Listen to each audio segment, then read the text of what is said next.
Hello, welcome to another Brookbanks podcast. I'm Ben Wakeling, your host. I'm very pleased to have three guests with me today. I've got Lee Witts, Group Director of the Land Development and Communities team here at Brookbanks. With him is Adam Melia, Senior Utilities Consultant. And we're really pleased to have with us today Ruth McKeown, who is Executive Director at Hallam Land Management. It's great to have you all on. Thank you for coming. I'll do what I usually do and go around the virtual room and ask people to introduce themselves. Ruth, as guest of honour, we'll go to you first. So you've introduced me well. Ruth McKeown, Executive Director, Hallam Land, responsible for the southern regions. A little bit of background: I joined Hallam Land almost 28 years ago, and I sold my first site in 2008, just before the economic downturn.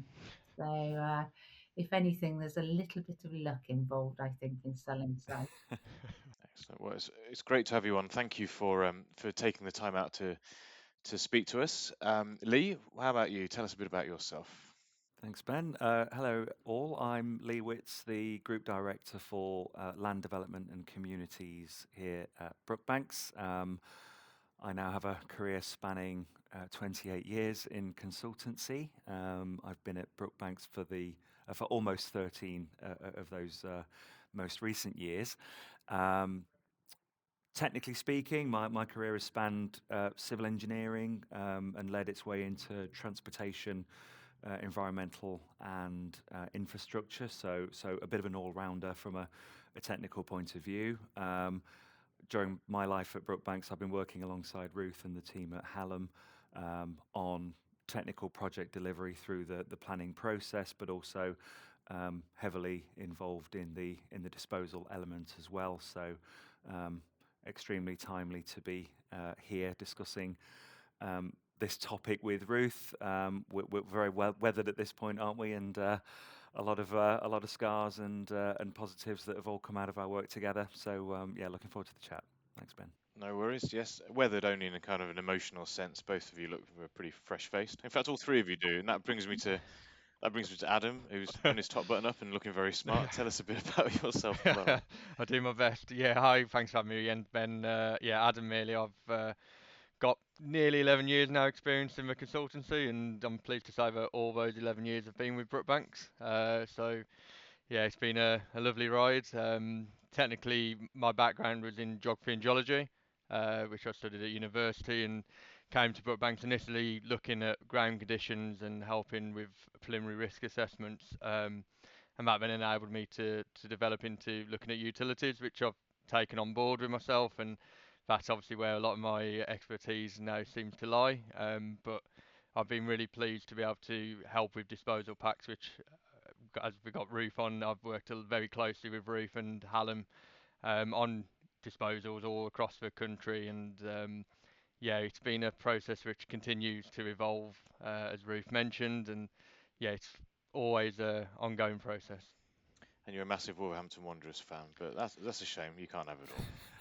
Yeah, let's Let's not not. talk about that Yeah, at the the less about that, the better. I should imagine, not knowing much about football, but just seeing you in the office looking despondent. Anyway, today we're talking all about land disposal, and how to lock in value, how to get land disposal right. But first of all, just a very kind of general question. Lee, we'll go to you for this one. What do we mean by land disposal? It's not throwing stuff in the bin, which is usually what disposal is associated with.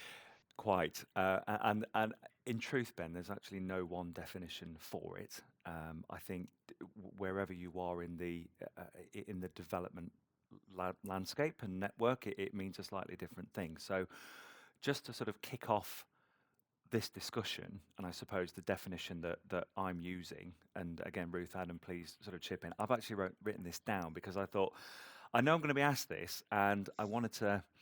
I gave it some thought, going, okay, this is actually what it means to me in terms of that. So I shall. It's not too long, don't worry, everybody. But I will read what I've written. So for me, it's the process of preparing, packaging, and selling land interest to another party, typically a house builder, developer at large, promoter, investor, or registered provider, which is very formal. But it's the exchange from one party to another of land, and it typically comes with a planning consent, or an associated sort of legality with it. Is that fair to say? Are we all on the right track there? We're getting plenty of nods. Ruth, are you happy with that definition? It's terribly formal, Lee, but yes, it encompasses. It's that where you are transferring, as you say, transfers quite a nice word, of an interest from one to another party.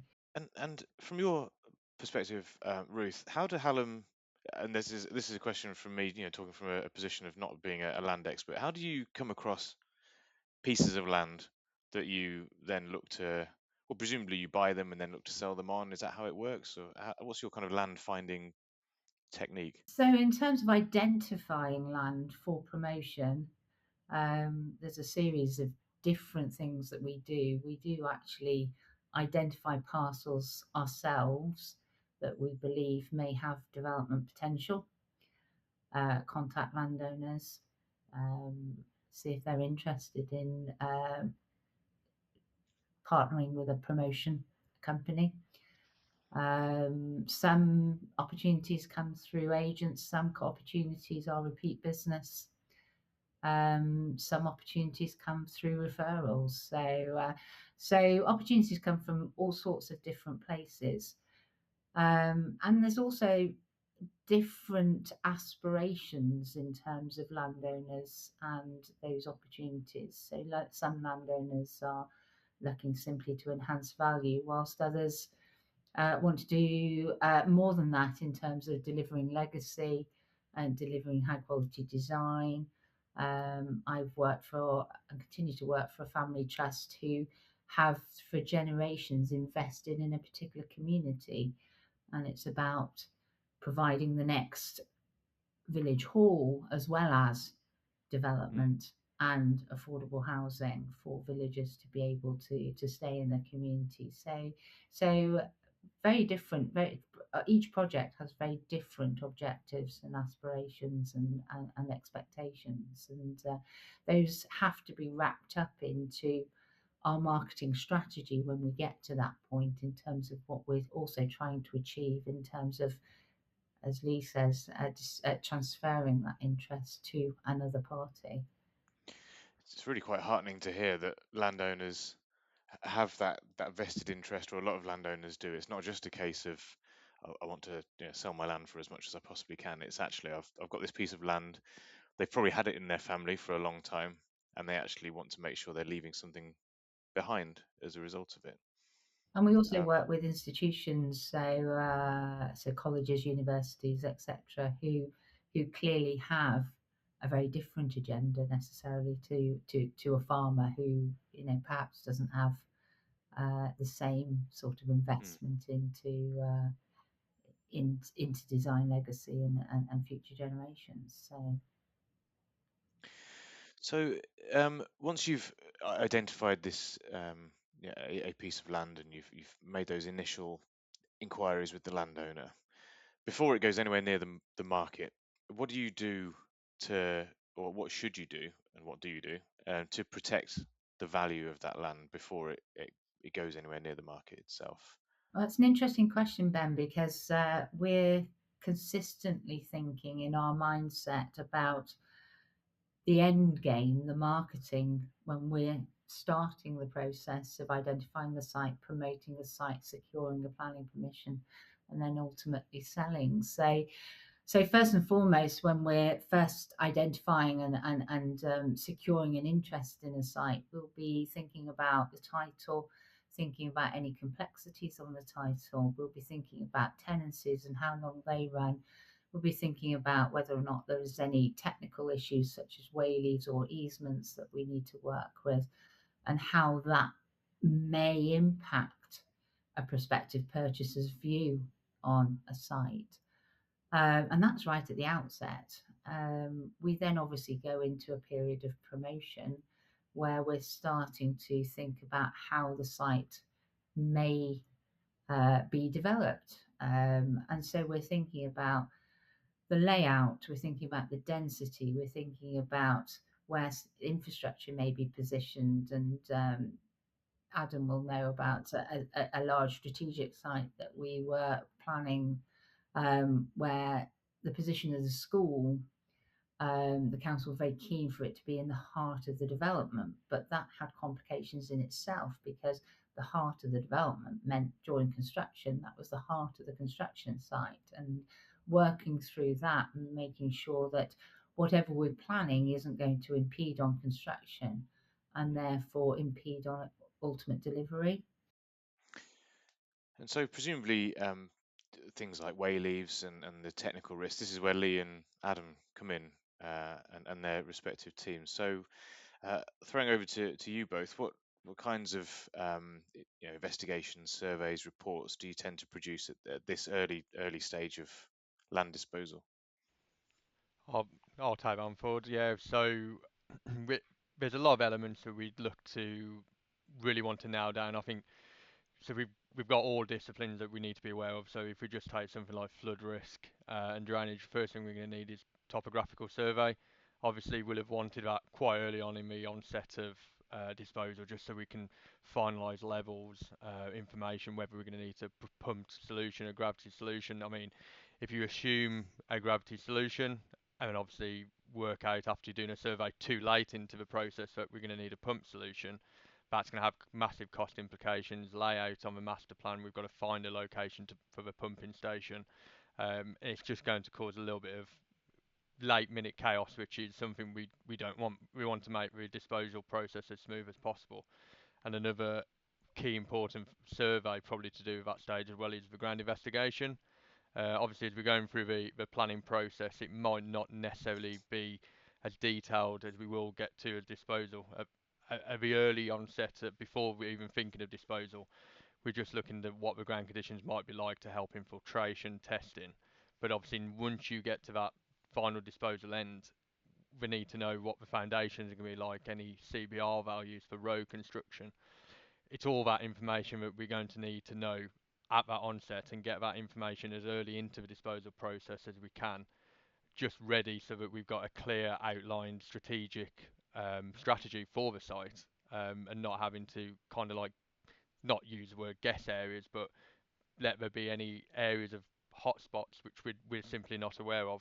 And again, there's many other surveys that we'd look to undertake in the utility discipline as well. We it's taking the guesswork out of it, Ben, as soon as possible in the process. And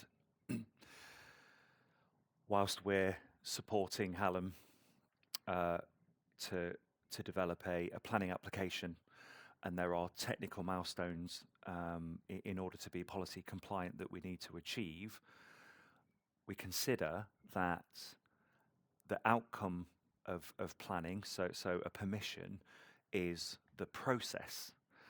I think the outcome is the sale, and those are very different things. So we're looking at this as a transaction that will happen down the line. That is, of course, commercially based. Money changes hands. Hopefully, profits are made. We've talked about the legacy element of that. Again, Ruth and Hallam, landowners, they want to sort of provide good placemaking, that they want to leave a legacy which speaks for itself in decades, centuries to come, as living, breathing communities that are sustainable. So it's our job from a technical, very sort of pure nuts and bolts engineering position to ensure that anybody who is interested in purchasing the permission or the land doesn't have to guess anything. And we've been in a position before, or know of these positions where if a disposal is not dealt with appropriately at the point of purchaser interest, if you give them half-baked information or incomplete information, then what they do with their return bid and their sort of more detailed master plan, this is how we'd bring it forward with the information you've got. If there are 10 parties, you might get 10 quite wildly different layouts. 10 lots of assumptions, the costs can't be compared, and all sides have to try and unpick all of that and try and find what's equal, what's appropriate. So I think doing it right is almost planning and preparing the technical work for the sale, knowing that between today and then will be the submission of the planning consent, and knowing that that information will feed its way through. So it is very much as soon as we can, as soon as it makes sense to get those studies done, let's, because there's a lot of unknowns later that we can simply just find out now, draw a Yeah. line, and have confidence that this is viable and deliverable. Because I don't think an outline consent automatically means something is viable and deliverable. Yeah. There's a separate exercise there. But again, if you're savvy with your work and you're planning ahead, you can do two things in the one. And yeah, it's all about spending a little bit of money up front to try and save a whole lot of value or cost a bit further down the line. It must be tempting, however, if you've got a piece of land, you instinctively want to know everything about it.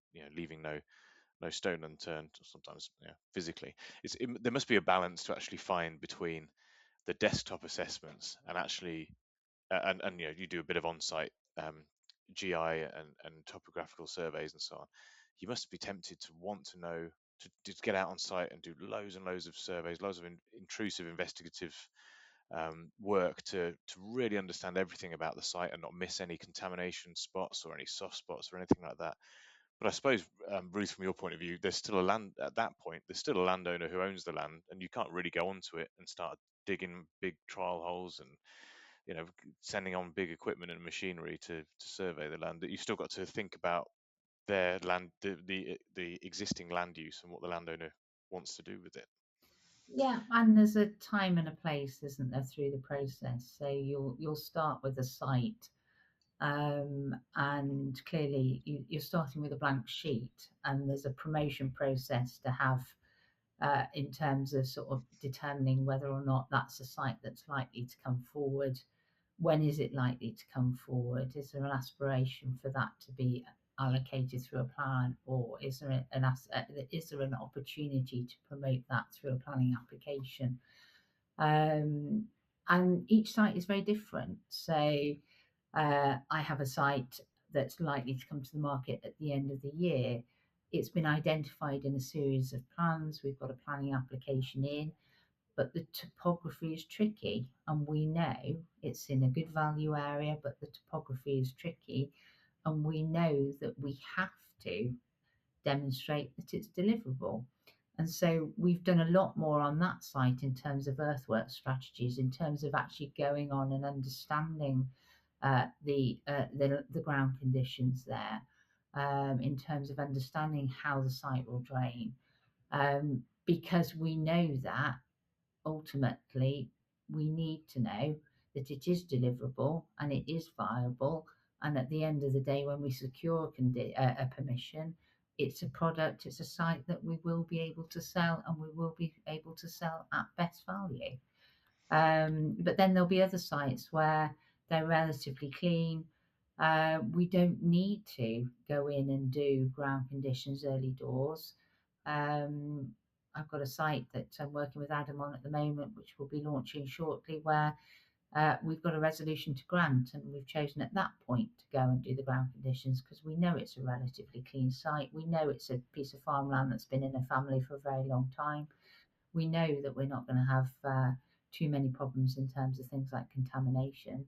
So we haven't undertaken the intrusive works until we had the certainty of a resolution to grant. So different strategies, different sites. You must get some really interesting information actually from the landowners themselves, because surveys and reports will tell you, one thing. But if you've got a piece of land that's owned by a farmer who's had that land for generations, they know where things might be buried underneath the ground. They know that 100 years ago this whole area flooded, and etc., etc. You must get some good information from the actual landowners themselves, I guess. We do, and it's interesting because I think one of the key things about marketing a site is being open and transparent about what you know about it. And landowners don't always want to tell you where they buried things, because they may not want you to know. But yeah, understanding what the issues are and developing the solutions if we do have challenging issues, and then presenting those in a marketing pack is really important in terms of providing house builders with the information that they need to be able to put a robust and credible bid together. So yeah, it is important, and it's important to tease all of that information out. Yes, yeah, and you must have to have good relationships with the landowner themselves.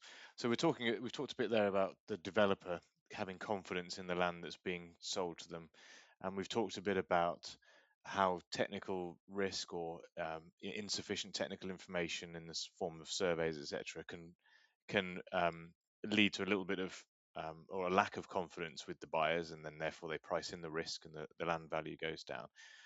What other elements, and this is a question for whoever wants to answer first, what other elements really affect the value of that land during the disposal process other than technical risk? Are there things like uncertainty around planning, the marketing of the site itself? I mean, open question, who wants to go first on that one? I'll jump in, sticking to the technicals, Ben. I think around ensuring value, de-risking. Again, it does go back to the principle of removing surprises. I think constraints are fine, surprises less so. So it's just, again, knowing the land you have.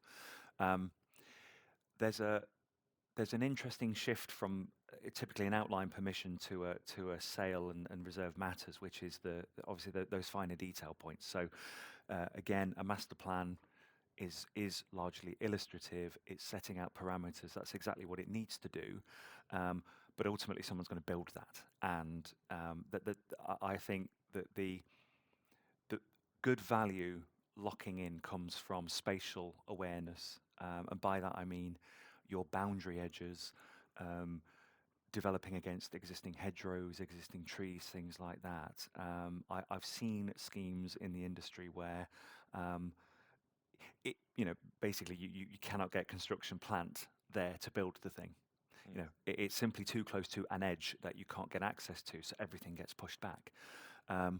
Whilst that seems a minor point, if you have a larger scheme, well, actually, it works for both. On a larger scheme, if you have to move everything logistically 20 meters away in order to be able to physically construct it, it could result in a loss of plots or a change in density. It does have planning ramifications down the line if you didn't quite consider this in time. Equally, if you have a small site, let's say 10, 20, 50 units, then again, every square meterage counts, truly counts, and there's actually no wriggle room to move anything. So physically have some science behind the illustration, I think, is critically important in order to sell it appropriately, with the confidence that whilst it might be sort of more coloured shapes on a plan, it does actually mean something behind it. The open space is legitimately open space. Landscaping corridors are legitimately landscape corridors. They've been scaled to suit that these things can be built. And then before I sort of hand over to the other speakers today, my other point is probably the 3D of the world. So again, a master plan needs to respond to actual topography. So if there are hills, if there's abnormal earthworks, if there is a need for structural retaining, again, knowing that early ahead of an outline planning submission is essential, because abnormal costs are creeping in, and potentially quite fast. So if you have a tricky site from a levels point of view, and too shallow is also as tricky as too steep, by the way, so it's not all about building on the side of a cliff. It can, if it's a purely flat plane with no fall whatsoever, that's just as problematic from an abnormal cost point of view. Ensure that you and your team are acutely aware of the levels that you are designing over, and know those abnormals ahead of time. Again, you might have them and bake them in, and that could still retain viability, but not knowing and going down to a detailed position, trying to sell the site, having the purchaser's technical team tell you, we can't do this, by the way, because it's too steep. So here are the adjustments we need to make. Here's the knock on to viability, to a purchase price, etc. It sets hairs running, and you're back in the lack of confidence world, which we're dead keen to avoid. And Adam, from a utilities point of view, that's always one of the biggest costs, and it could be, it's quite often one of the areas where if the right work isn't done up front, you could get some nasty cost surprises with things like reinforcement and so on. So, what kind of process do you go through when looking at land and land disposal to make sure that the utilities information that you get is as accurate as possible, and clients like Hallam are advised of the nearest point of connection being 3 kilometers away or whatever it might be? What's your kind of utilities approach for land? Yeah, and I think that again in a world we're living in, especially in the electricity world, is becoming more and more constrained. So it is becoming a lot more important to probably deal with those type of issues early on in the process. I think one of the things that we always recommend, and again work closely with Ruth on, is trying to secure a point of connection as quickly as possible at the right time. Obviously, we don't want to be going too early and then having to rush and potentially losing that connection again and going back into the market essentially with everyone else. But we do want to be in a position where we can secure that point of connection, but it doesn't just give Hallam a little bit of comfort that that's been secured. It's quite comfortable for them to know that when they're selling the site that we have this point of connection. There's no potential risk of cost going up, it's secured. We know where it is. And then the next part from that is not just to rest on getting that point of connection directly from the incumbent. How do we make that work? We might have a connection a kilometre away. It might look, okay, that's fine, we've just got to allow for 1 kilometre work of off-site work. But actually, are there third-party issues to get that to that location? Are there Section 58 closures on a road which will restrict any sort of cables being laid in that time scale? That could have a massive knock-on effect. And I think where we are getting a lot of issues with water, where there's not enough capacity, we can't just rest and say, well, there's no capacity, you're just going to have to wait for reinforcement works. That simply isn't going to work. We always have to ask the question, but what else? What else can we do? If we can't get a full, say we've got a 1,000 home site and we can't take a capacity there for 1,000 homes, is there a capacity for 150 to potentially get that first phase going, so that we can give comfort to a purchaser to say, yes, you are going to have to wait 2.5 years for reinforcement. However, once you're going through your reserve matters and you've started building phase one, that may be your 2.5 years. You've got 150 homes you can get away early doors. That can be running parallel in the background, so it's quite a smooth process. And I mean, it is the ideal world that we'll always have capacity, but it simply isn't. And then we have to start looking in using electricity. Other alternate heat strategies we can undertake to try and really eke out that supply. I think it's just a case of just not allowing for, oh, we've got a point of connection, we're done.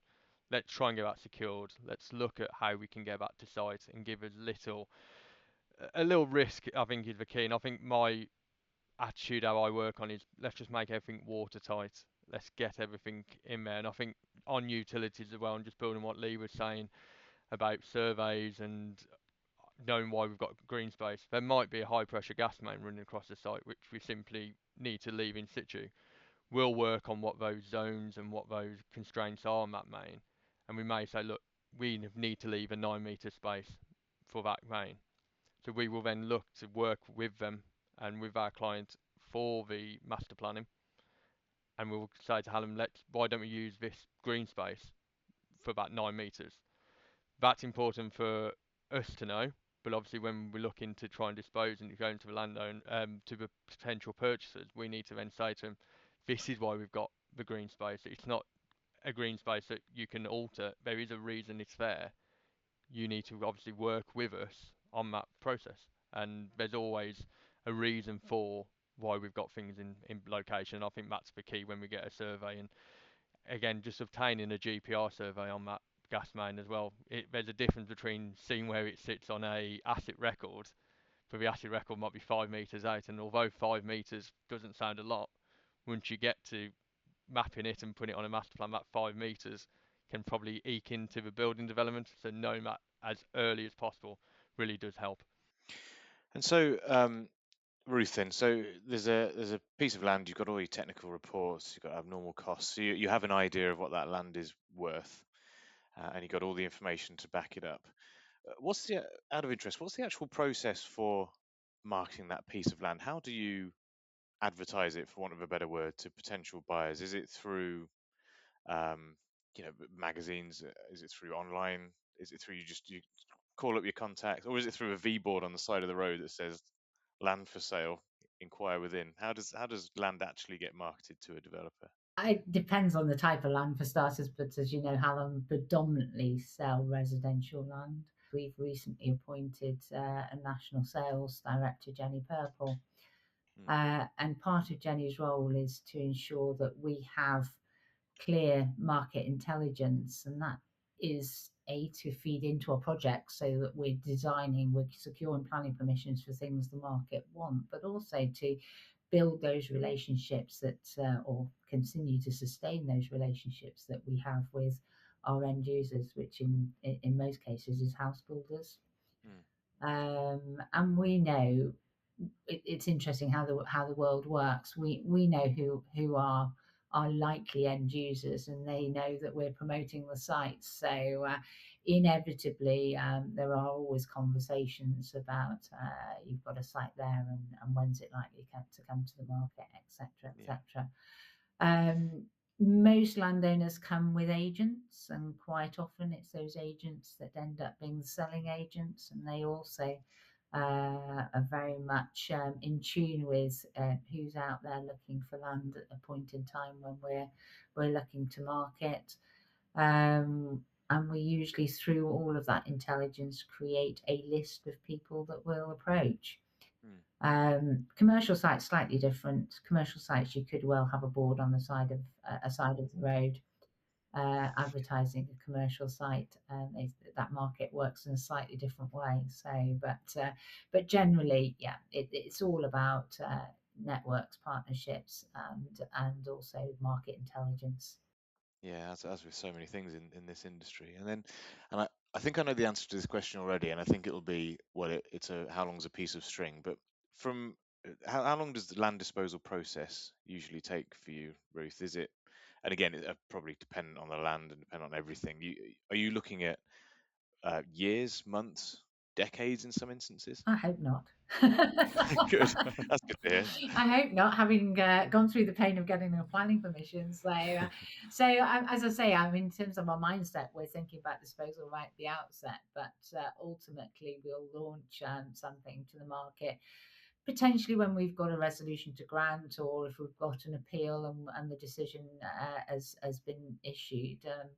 There's clearly a lot of work before we launch in terms of developing our marketing packs. But we like to launch fairly quickly after we have a decision.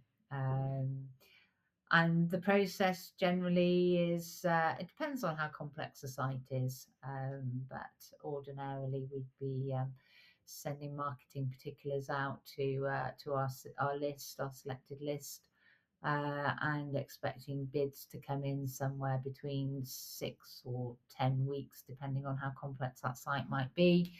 But through that process, and it probably is worth just thinking about that process too. So we don't just send out a pack and a link to a data room and let people just crack on. That process in itself is very interactive, and so it may involve accompanied site visits. It may involve technical meetings where our technical team meet a house builder's technical team. It may be a day where we make presentations about the site and the technical aspects of the site and have a question and answer session. It may be that there's a bespoke piece of information that the house builder wants to interrogate further, and we link that part of the technical team with the technical team from the house builders. So that process in itself is very interactive as well. It's not simply a you've got 6 weeks to compile a bid, thank you very much. And then it's actually what we're asking them to do. So as part and parcel of that process, and Lee touched on this earlier, we want to secure a set of bids that are bids that we can compare like for like. And part of that is ensuring that everybody has the same information. And part of that is ensuring that through that bidding process, there is a bid pro forma that they fill in that means that we understand how they've got to the ultimate, to the end game, the ultimate bid. So it's an interesting and quite intricate process in its own right, before you actually get to a point where you've got your bids, and then you're going into a process of analysing those bids. But maybe I need to leave the floor open for people to comment on the actual process of bidding first.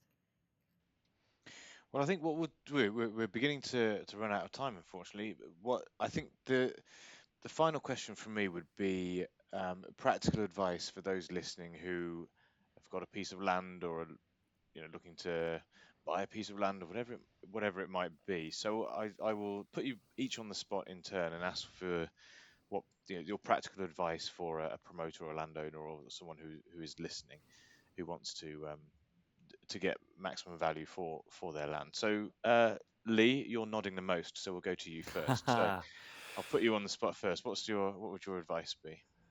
Cursed by my nodding. Yeah. So for me, one piece of advice. So let's see. I'd I'd have commissioned a multidisciplinary review of your land ahead of disposal, and by that I mean not just all your technicals, but planning as well, a commercial review. So before taking it anywhere further, or public, or to the marketplace, to agents, what have you, be clear what you know and don't about your land. So from every technical discipline, and I think if you carry that audit, you'll find your weaker spots, or any unknowns. So the planning position might be not as strong as it could be in terms of the Section 106 provision, or extensive planning conditions. Again, constraints are good, but you need to know them. So where are the issues? Ecology, archaeology. So again, things not necessarily Brookbanks do in house, but or every single technical aspect, or audit that with your team, and have a really clear understanding of any gaps, any unknowns, and any risks, and then plan into your sequence ahead of sort of launch, I'd say, how you're going to manage those gaps, fill them in, give the biggest possible picture. Yeah, excellent. Thank you, Adam. How about you? I think mine would probably be timescales. I think we've got to always have a look about end goal, but don't leave everything to a last minute, because we've got certain elements of that work that will need a lot longer. I'm just going to use an example of something like a way leave. We might have a 12-month timescale on that way leave, but ultimately, once we've had discussions, we might be more towards the 18 months. That's probably something that we want to engage maybe before we even start to look at disposing, get that all in line, and that is an update that you can then provide a bidder to say, well, that process is all in hand. You don't need to worry. So they're not thinking, oh, we're going to lose 12 months. If that process is in trail, we can get it moving. And again, I'm just going to use utilities as an example. There can be 2.5 year lead-in times I mentioned earlier on water capacity. If we know that early doors, then at least we can try and get a process moving forward. And again, for a site we've worked with Ruth on, there was a bit of an issue on the foul water in terms of saying no capacity in this area, and obviously that's going to be a massive risk. So what are the timescales on that? We then decided we'll submit a Section 106 early doors again, get that in, and when we were having all those conversations, it was confirmed that, oh, actually there is capacity in the network. So that timescale again has come down, but because we did that such early in that process, it gave us time to do that, and it's not a last minute rush. And I think ultimately for me, just for timescales, you don't want to be rushing anything at the end. Get everything in line, think what's going to take the longest, and do those in order. Excellent. Thank you. And finally, Ruth, over to you. What's your advice? A similar theme. I was going to use the word disciplined, but it's being disciplined in terms of how you plan both your site and your disposal strategy, and ensuring you've got enough time, but you've got clear time frames. And then when you come into launching, you've set out clear time frames for bids, for considering bids, and then moving into legals, which we haven't touched on, in terms of making sure that the legal process also has clear time scales. And throughout all of that, ensuring that you have regular check-ins, whether they're regular check-ins with your technical team, your legal team, or indeed with the house builder and their legal team, so that there's a continued momentum, so you keep momentum through right through the process. So thank you very much. We have unfortunately run out of time. If anybody listening wanted to get in touch and find out a bit more, what's the best contact method that they should use to get in touch with you? So Ruth, we'll head to you first. Clearly I am on LinkedIn, so for those who want to search me there, that's perfectly fine. Or I have a Hallam Land address. Have a look on our Hallam Land website and you'll find my email address. Thank you. Lee, over to you. Yeah, thank you. Also on LinkedIn, so search Lee Witts Brookbanks. I should hopefully pop up. Or my email address here, lee.witts@brookbanks.com. Excellent. Adam, finally to you. Same vein, I assume. Yeah, you're going to say I'm going to probably repeat a lot yet. So also found on LinkedIn, and yeah, I've got Brookbanks' email address as well. So it's adam.melia@brookbanks.com. Fabulous. And if anybody listening wants to find out a bit more about what Brookbanks does, we're on brookbanks.com. You can get in touch with any of us there and find out a bit more about the services that we offer. So it remains for me to say then, thank you once again to Ruth, Lee, and Adam for all your time this afternoon. And we'll see you next time for another Brookbanks podcast.